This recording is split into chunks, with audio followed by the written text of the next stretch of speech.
విజయవాడలో సాయికృష్ణ అదృశ్యం కేసుపై దర్యాప్తు కొనసాగుతోంది. సాయికృష్ణ నివాసానికి దర్యాప్తు అధికారి దైవప్రసాద్ బృందం వెళ్లింది. సాయికృష్ణ తల్లి విజయలక్ష్మి స్టేట్మెంట్ రికార్డ్ చేశారు. అటు కృష్ణలంక సీఐ నాగరాజుపై హత్యాయత్నం కేసు నమోదైంది. సాయికృష్ణ తల్లి విజయలక్ష్మి నుంచి సిపి రాజశేఖర్ స్వయంగా ఫిర్యాదు తీసుకున్నారు.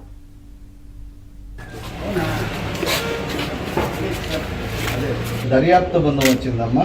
ఈ కేసు విషయంలో జరిగిన వాస్తవాలు ఏసీపీ గారు పోలీసు వారు పెద్దలు మరి ప్రభుత్వం నుంచి కదిలిచ్చారమ్మా.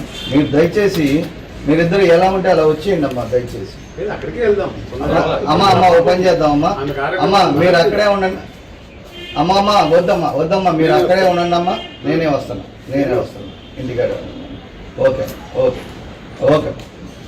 మరిన్ని వివరాలు అందించేందుకు మా ప్రతినిధి ప్రసాద్ సిద్ధంగా ఉన్నారు. ప్రసాద్, విజయవాడలో అదృశ్యమైన సాయికృష్ణ కేసుకు సంబంధించి పోలీసులు దర్యాప్తును మరింత ముమ్మరం చేస్తారు.